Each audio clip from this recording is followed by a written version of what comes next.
My wife Lynn and I have been together for 6 years and married for 11 months.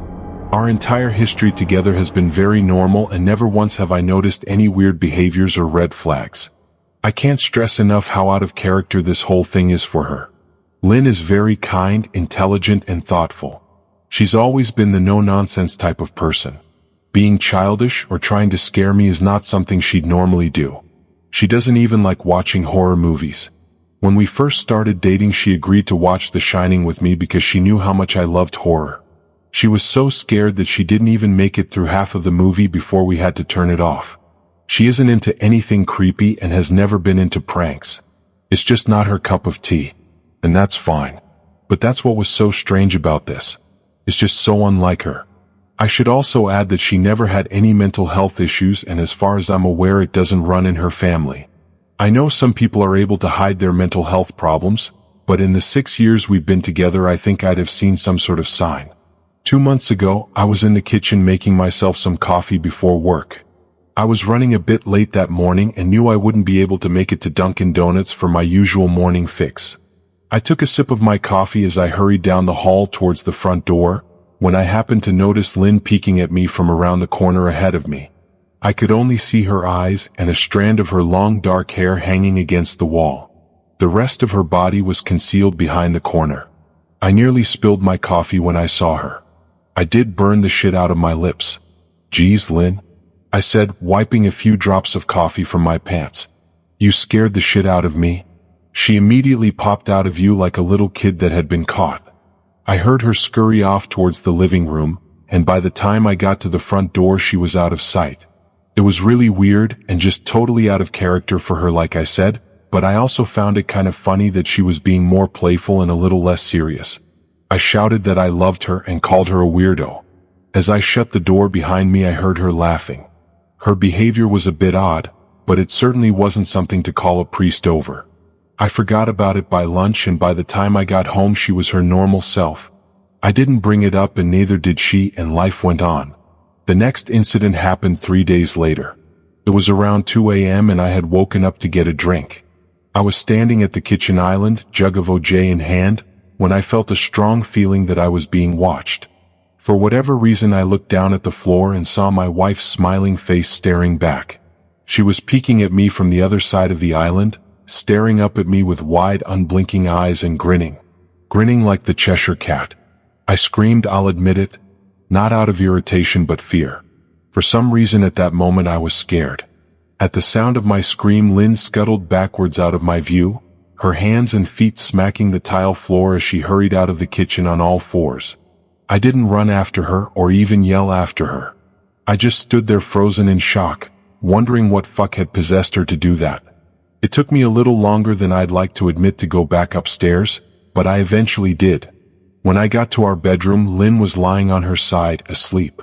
Or at least pretending to be. I stood there for a while, watching her breathing to be sure she really was asleep.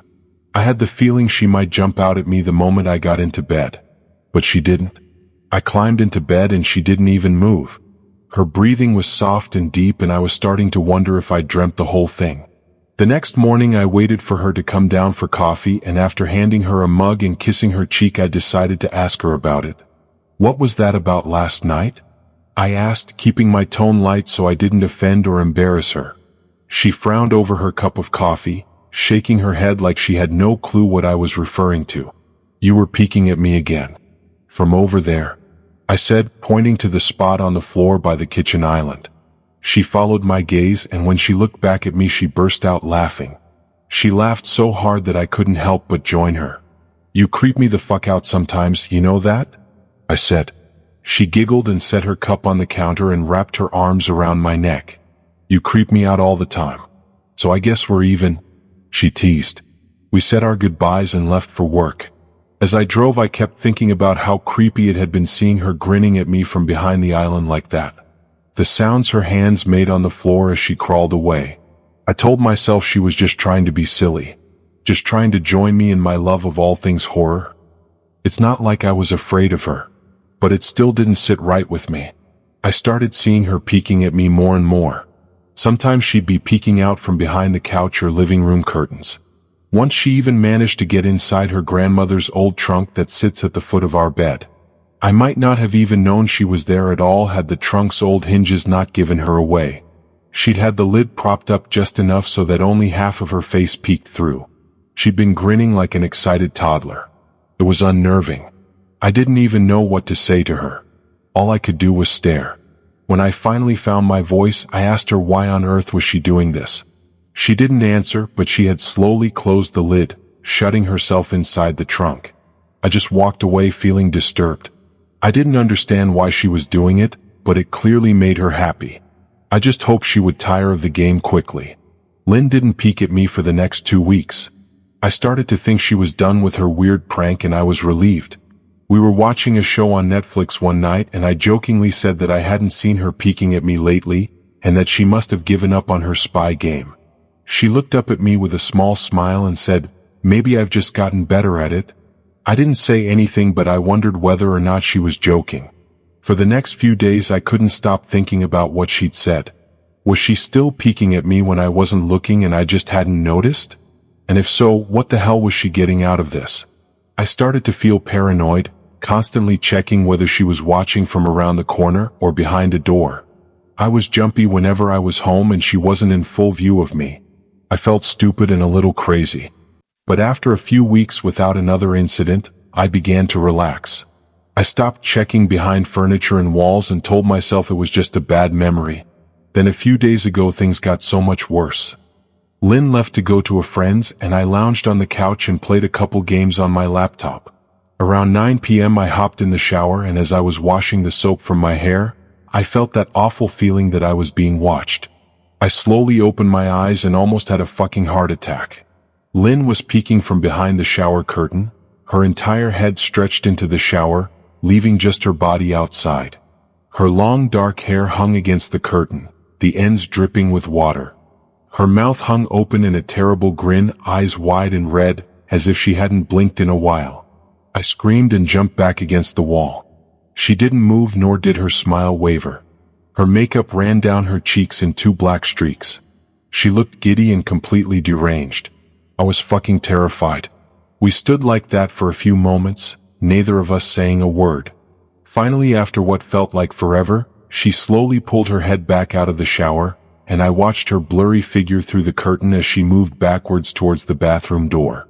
A second later the bathroom door slammed shut, hard enough to rattle the mirror. I screamed again and jumped out of the shower to lock the door. I stayed inside the bathroom for over an hour. Maybe I overreacted to some of you. But joke or not, I wasn't going to put up with the crazy shit anymore. That's what I kept telling myself as I paced in my bathroom, stopping to listen at the door every few minutes. Suddenly I heard a muffled sound, and I pressed my ear against the bathroom door, straining to listen. I couldn't hear anything, but I envisioned Lynn standing on the other side of the door, giggling at her joke. I felt a surge of anger. I was beyond pissed at being made to feel scared in my own house, and made to hide in the bathroom for an hour. All for what? Some joke? If it was a joke, it was an awful one. What the fuck, Lynn? I snapped. This shit is getting really fucking annoying. I waited for her to apologize or to call me a jerk. But instead I heard a faint moan, so quiet I wondered if I heard it at all, and then complete silence. Lynn? I called out, not able to even hide the shakiness in my voice. I got no response. Just my own heavy breathing. I swear to God, just fucking stop it. I yelled, pounding my fist on the door. I waited for her to cuss me out, something I would expect from me talking to her like that. I never screamed at her before. But there was nothing. Just the occasional drip from the shower head. I won't deny that I was scared. Too afraid to open the damn door and face my own wife. I waited another 30 minutes or so, which feels like a fucking lifetime when you're scared. Finally I decided I wasn't going to spend the night hiding in my bathroom, so I got down on my knees and peered under the door. I almost expected to see her face peeking back at me, but thankfully I didn't. I could see straight down the hallway to the top of the stairs, but no Lynn. I didn't know if I should be happy about that or not. I looked for a few minutes, waiting to see her head pop up over the top step, but it never came. I stood up, my hand hovering over the door, and mentally prepared myself to open it. I slowly turned the lock with shaky fingers, and was about to yank it open when I heard a sound that still makes me feel nauseous when I think about it. A moan, louder than before, but this time I was able to tell just where it was coming from. I turned my head to the closet door as if in slow motion, and locked eyes with my wife, who was peeking out at me from the slight gap. Her eyes were still wide as ever, and her mouth was hanging open in the most grotesque gaping smile I'd ever seen. I didn't even scream. I was too scared for even that. Her hands were clasped to her chest, body trembling with sheer delight, as if she could barely contain her excitement. A short raspy moan bubbled up from her throat, deep and raw, sending a shiver through my entire body. Somehow I found the ability to pull the bathroom door open and ran as fast as I could all the way down the steps, snagging my keys and phone from the table in the living room before running outside to my car. I could hear her shrill laughter behind me, but I didn't hear her getting closer. I didn't bother shutting the front door. I drove away from the house faster than I legally should have, shivering the entire time, either from fear or the cold. Maybe a little of both. I hadn't grabbed a coat or even a pair of shoes. I was still in my boxers and my hair was still damp. I drove straight to my brother Chris's house about 40 minutes away, ignoring any and every call and text I got. I didn't check my phone until I was safely parked in my brother's driveway. Lynn had called 4 times and sent a flurry of texts, all wondering where I'd gone and why I left like that. I threw my phone at the dash in a rage, furious at her nonchalant attitude. My brother and his wife were surprised to see me, especially dressed in just a pair of boxers, but told me to stay as long as I needed. Chris lent me some clothes and asked me what happened. I told him Lynn and I had a fight, but didn't get into the details. I didn't want him to think I was overreacting, leaving my wife over a prank, even if it was a strange one.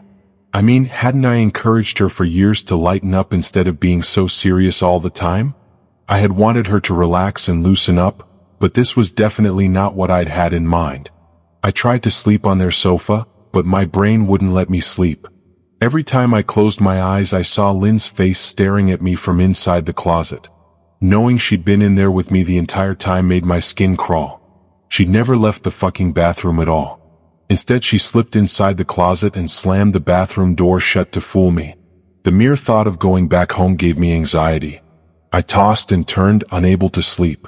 Chris ended up giving me a sleeping pill so I was able to get a little rest. My sleep was filled with terrible dreams. All of Lynn's smiling face. I woke up just as the sun started to rise. My sore body ached from the sofa and I felt drained. I knew I'd have to call Lynn at some point, but I didn't know what to say to her. I wouldn't be going home unless she gave me her word she'd never do any more creepy shit. I just wanted my wife back. Her normal serious self never looked so good to me. I was contemplating calling her and telling her that, when that familiar feeling came over me, I was being watched. I was staring at the ceiling, my heart in my throat. I didn't want to look away, but the longer I ignored the feeling, the worse it got. My eyes drifted away from the ceiling almost on their own. Her face was pressed up against the window beside the couch, staring down at me with that same gaping smile. Drool dribbled down her lips, leaving 2 long streaks down the glass. I didn't know how long she'd been there, but something told me she'd been there quite a while, possibly all night. I didn't bother screaming, though I was afraid anger trumped any fear I felt at that moment. I jumped up from the couch and pounded my palm against the glass. Lynn, are you crazy? What the hell is wrong with you? Just go home, I shouted. Now? She didn't move and her ghastly expression never changed. If anything, her smile only grew, as if she had never been more elated. I could hear Chris and his wife moving around upstairs. As if Lynn could hear them from her place outside, her head twitched slightly in their direction, and she began to close her mouth slowly. Chris called my name from upstairs, obviously concerned. I turned to see him and his wife Rebecca hurrying down the steps. When I turned back to the window, Lynn was gone. The only sign she'd been there at all was the 2 streaks of drool still dripping down the glass. I tried explaining to Chris and Rebecca about waking up to see Lynn watching me through their window. They were skeptical, who wouldn't be? Chris and I went outside to the spot in front of the window, but there were no footprints in the dirt, just a slight indent. Animal probably, Chris guessed, and I didn't argue. He and Rebecca assumed I dreamt the entire episode, but they didn't understand. and I was too tired to explain it to them. I called out of work that day and turned my cell off. I didn't want to face Lynn. Just talking to her was too much for me at that point. I really started to believe something was irreversibly wrong with her. That no matter what promises she made, we'd never be the same again. The thought saddened me to my core. I cried most of the morning. By noon I figured I was ready to confront her. Give her one last chance to explain herself. I could at least give her that after 6 years, I told myself. I turned my phone on and saw the dozens of texts she'd sent, all from a seemingly concerned wife. Can we talk? I love you. Please call me. I'm really worried. Can you answer? Just come home. And more of the same. All texts telling me she loved me and she wanted me home. How worried she was, not a damn one addressing the crazy shit she pulled. Like she hadn't been acting like a character from a Stephen King book. Even her texts were different. She normally texted novels just to tell me to pick up a loaf of bread. You'd think she'd have more to say to me after her bizarre shenanigans. I know it probably seems childish to some of you who are miles away from this situation. But if you saw the way Lynn had looked at me, how she scampered away on all fours like some wild animal, grinning at me from inside the closet like a lunatic, then I think you'd find my reaction was warranted. I ended up staying with Chris and Rebecca for another night. I didn't wake up yesterday until afternoon, and thankfully I didn't see Lynn's face watching me through the window. I don't want to pry because it's not my place. But is this fight something that can be mended? Rebecca asked. She'd made us both a sandwich for lunch, and I knew she wanted to breach the subject without seeming to be nosy. I don't know. She's like a different person, I said, choosing my words carefully. I still wasn't ready for her or Chris to know the full extent of the batshit craziness I had been dealing with. People change, Ben. But she's still the same woman you married. Maybe you both just need to talk through your issues. Whatever's going on, I'm sure it can be fixed, she said, ever the peacemaker. I think it's beyond that now. I don't think talking would help. I just don't trust her, I said. The words stung in my heart. I missed and loved my wife. But how could I live with someone like that? Living in constant fear didn't sound too appealing. Lynn loves you. She has to be absolutely crushed, she said. I don't know about that, I said. Well, she certainly seemed like it to me. I've never seen her so upset. Very much unlike the Lynn I know, Rebecca said, shaking her head sadly. It took a full minute for her words to really sink in, and when they did, I felt dread worming its way through my skin. Wait, what do you mean? You saw her? You saw Lynn? I asked, my mouth suddenly dry. Rebecca nodded casually as if that fact wasn't nightmare fuel. Maybe for her it wasn't. She stopped by this morning just after Chris left for work, she said, cleaning the plates from the table. I didn't see her car though. Maybe she took an Uber or something. Beck, what did she say? Did she come inside? I asked, sweat starting to break out on my forehead. I began looking around, examining corners as though a predator lurked behind them. No. She just asked if you were awake yet, and I said that you weren't. I asked if she wanted me to wake you, but she said no. Just said to let you sleep, she said as she washed the dishes. That's all? She didn't say anything else? I asked. No. She looked awful though. Like she hadn't slept in days. I think you should call her. I got up from the table and thanked Rebecca for lunch. I felt a little bit better at the knowledge that at least she hadn't come inside. Still, I needed to double check that the doors were locked. Sat for a while trying to figure out what to do next. I didn't want to go home, but I felt that I owed it to Lynn to help her if I could. Hadn't I swore an oath to love and honor her through sickness and in health? Clearly she was very sick. If she was sick, which I truly believed she was, I had to try and get her the help she needed. But I didn't even know where to start. I didn't want to call the police, and besides, what the hell was I going to tell them? That my wife was peeking at me? That she was being creepy? As bizarre as she'd been, she still hadn't committed any crime. Not yet anyway. The police would have probably said that I was overreacting. But this wasn't some prank. It felt wrong. Dangerous even. Like something sinister lurked beneath her smile. I knew as her husband I was well within my rights to have her committed, but what if she simply acted normal in their presence? She'd obviously been able to fool Rebecca into thinking she was just a concerned wife. As long as the doctors didn't find her a danger to herself or others, they'd have no choice but to release her after 72 hours. I felt lost and overwhelmed, so I did what any husband in my position would do. I called her mother. I didn't want to believe me. Her mother, Marianne, and I were never on the best of terms. We'd never fought or anything like that. She just wasn't a very warm person and wasn't really easy to get along with. She hardly ever smiled, and when she did, only her lips would move into a thin-lipped smile, leaving her eyes as blank as before. She gave off this aura that felt like she was permanently on the offensive. I'd only met her twice, and both times were for such short visits. I got the impression she didn't approve of me for her daughter. Lynn always ushered us out quickly, as she didn't want me to feel uncomfortable, which I was grateful for. Being in her mother's company felt almost unbearable, like walking on glass. I was glad when we moved 3 states away so we didn't have to see her often. I was happy to avoid the woman, but I needed her help. I really didn't want to talk to her at all, but I had to talk to someone, and someone who knew Lynn better than I did.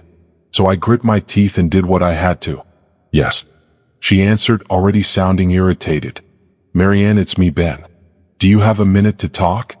I asked. I could hear her cluck her tongue in irritation. I'm in the middle of writing some checks, but if you insist, I suppose I can spare a moment. What is it that you want to discuss, Benjamin? She said coolly. It's about Lynn. She's been acting strangely, and I was wondering if you had any idea whether there was something. I was quickly interrupted. It's a bit difficult to follow your rambling, Benjamin. What is that you want from me? She asked. I could almost see her standing there in her thin sweater and slacks, tapping her fingernails impatiently on the table. I wanted to know if you'd ever noticed any odd behavior, or possibly any mental health issues? I asked. There was a long, uncomfortable pause that I couldn't tell was because she was just thinking or something else. Finally, after a few seconds, she spoke. I'm not sure if this is one of your jokes, Benjamin, but if so, I don't find the humor in it. Now I do have business to attend to, as I've said, so if you don't mind, she said, but I cut her off before she could get rid of me. Marianne, it's not a joke. I'm sincerely concerned about Lynn's mental health. Her behavior has been very erratic lately. I'm very worried about her, and I figured as her mother you would be as well. I said, my frustration evident in my voice. If you're truly concerned, then I suggest you get the health professionals involved. I don't know what you expect of me, she snapped. I could tell she was seconds away from hanging up, and for some reason I was desperate not to let her. I had the feeling that she knew a lot more than she was letting on. Please. If not for me, do it for Lynn. I tried. I heard a faint shaky intake of breath, as if she were trying to hold her steely persona together but failing. Marianne? What's I started. Benjamin, I don't know what to tell you. My only advice would be to seek professional help. Do not call here again. Goodbye. I tried to call out to her, but she'd hung up. I tried to wrap my head around the call and her refusal to help me. Even if she didn't like me, why wouldn't she want to help her own daughter? I couldn't understand that. I tried to replay the conversation, desperate to find something I missed. After a while I almost gave up, until I remembered her last words to me. Seek professional help, she'd said those words with a bit of urgency. I could have just been grasping at straws, but no, I was sure her voice had changed ever so slightly when she'd said that. As if they were very important. What had she meant? I assumed she'd been referring to medical professionals, but maybe she was referring to someone else. Someone that she didn't, for some reason, feel comfortable saying directly. Or maybe I was just desperate. I waited for Chris to get home, and after a very long and exhausting conversation with him and Rebecca, I convinced them that Lynn truly needed psychiatric help. I didn't tell them everything. I wasn't prepared to go into it yet, but I told them about our last encounter. How she'd hidden in the bathroom, peeking at me from the closet. They were obviously shocked, but thankfully they believed me. They too just wanted to help her. Still, they didn't think it was all that serious. Weird, maybe, but not dangerous. They just kept saying that Lynn had to be playing some kind of weird joke. Maybe for YouTube? Rebecca offered, if only half-heartedly. Chris didn't think we should involve the police just yet. He offered instead to go with me, and I readily accepted. He reasoned that calmly talking to her, trying to coax her into going willingly was the best recourse. I agreed to do it his way. At least I wouldn't be going into that house alone. We drove over this morning just after breakfast. There was no way I was going at night. When we pulled into the driveway, my stomach began doing somersaults. Her car wasn't there, but I still didn't let my guard down. The front door was ajar, and for a split second I thought we'd see her eyes staring through the gap. I was shaking and starting to sweat. Chris, however, was fine. He waited for me to open the door, his hands in his pockets like he was going on a fucking stroll through the park. I envied his ignorance. I pushed the door open and was immediately hit with the stench of rot. Chris smelled it too, and he walked in the house behind me with his nose scrunched up. "What do you guys use to clean the floors around here, shit?" Chris mumbled. "Shut up," I said, my eyes darting around for any signs of Lynn. The house was deadly quiet and dark despite being 10 in the morning. All the curtains were closed up tight, refusing to allow any sunlight inside. If I hadn't left it just 2 days prior, I'd have thought the house to be abandoned. We moved through each room, carefully checking any place that she might hide, occasionally calling her name. "Why the fuck are you looking under the couch?" Chris asked eventually. "Aren't we looking for your wife?" He was looking at me like I was a moron. "Let's just go upstairs," I whispered. He shook his head but followed me up the stairs to check the bathroom and spare bedroom. On the way up, my shoes crunched over pieces of glass that looked to be littered over a few of the steps. I noticed that one of Lynn and my wedding portraits that hung on the wall along the staircase had been smashed. The frame hung crookedly, all the glass removed. I stared at the picture, a lump forming in my throat. We had taken the photo just after leaving the church, after saying our vows. She looked so beautiful in her white gown. I looked at Lynn's beautiful face. I never dreamed her face would ever be a source of terror for me. We climbed the rest of the steps and checked the spare bedroom, but it looked completely untouched. I was hesitant to go into the bathroom, my fear from that night coming back to me all at once. Chris noticed and offered to go in by himself, but I couldn't let him do that. So we walked in together, checking the closet and the shower. The bathroom looked as if it hadn't been touched since the night I left. "I don't think she's here, Ben. Why don't you pack some clothes and we'll try coming back tomorrow or something?" Chris said. I nodded and went into our bedroom and shoved some clothes into a duffel bag. When I checked inside our closet, I came across the source of the smell and gagged. Chris took one look and lost all color in his face. He had to go stand by the stairs to get away from the sight and smell. I gazed down in shock at what lay inside my bedroom closet. Soaking into the rug were at least a dozen eyeballs, all carefully laid out in pairs.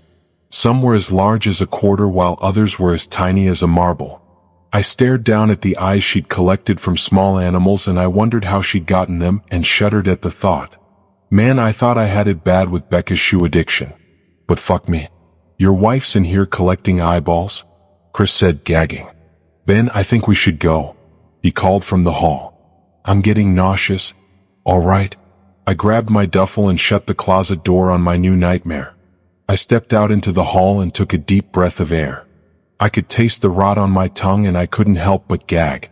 "Who the fuck lines up eyeballs in their closet like that?" Chris mumbled. "I tried to tell you she needed help," I said. "She doesn't need help, Ben. She needs a fucking exorcist," he said. "You coming or what?" "I can't stand the smell any." His words died in his throat, and his eyes grew wide with fear. I didn't ask him why. I could feel it. Someone was watching me, and I didn't think it was the eyes in the closet. I turned around, my eyes slowly scanning the bedroom. "Christ," I whispered as I finally saw what we'd missed. Under the bed, curled on her side, watching us with the excitement of a kid on Christmas morning, was my wife. She held her hands together just under her chin, and they were shaking eagerly. Now that she knew she'd been found, I could hear the quiet noises she was making. A sort of hiccuping sound in her throat, as if the excitement was just too much for her. It was unnerving to say the least. Wide eyes and that same huge smile. Everything in me told me to run, but I forced it away. This was my wife. No matter how twisted, she was still the woman I married. I had to help her. "Lynn?" I said softly. She didn't respond, but her head bobbed back and forth in 2 quick little movements as if she were nodding. "Baby, I just want to help, okay? Can you?" Can you let me do that? I asked. I had taken a single step forward, approaching her like some kind of dangerous animal. I love you, Lynn, I said softly, taking another step closer. She let a tiny moan escape her wide-open mouth, and I had to resist the urge to run. Her shoulders were starting to quiver, and her eyes grew as large as saucers. I crouched down so I could see her better and immediately saw the blood. Her hands were covered in it. They trembled more the closer I got, as if she was barely able to contain herself. Lynn, are you hurt? You're bleeding? I said. She bobbed her head again, her bloody fingers moving up and down as if playing an invisible piano. They occasionally grazed her chin, leaving smears of blood on her skin. I wanted to recoil in disgust. The smell that was coming off of her was revolting. I could feel the vomit trying to climb up my throat. Her lips were dry and stretched thin, blood seeping between the cracks. I knew she wouldn't come out on her own, but I didn't want to leave her in the state she was in. I scooted closer and reached out to her. The excited hiccuping sounds got louder and her hands shook, fingers flexing. It was then that I could see the blood oozing from in between her fingers. Oh my God, Lynn. You're bleeding? I said. Instinctively I reached out to take her hand, but before I could even touch her, her hand sprang out towards me. A sharp pain shot through my arm and I fell back on my ass. My arm burned and I could see the blood dripping down onto the carpet. I looked back at her in shock and saw her grinning madly, her fingers clutching a large shard of glass. You all right in there? Chris asked from behind me. I turned my head slightly and nodded to him, cradling my arm to my chest. When I turned back to face Lynn, I saw that her focus had shifted. She wasn't looking at me anymore. And she wasn't smiling anymore either.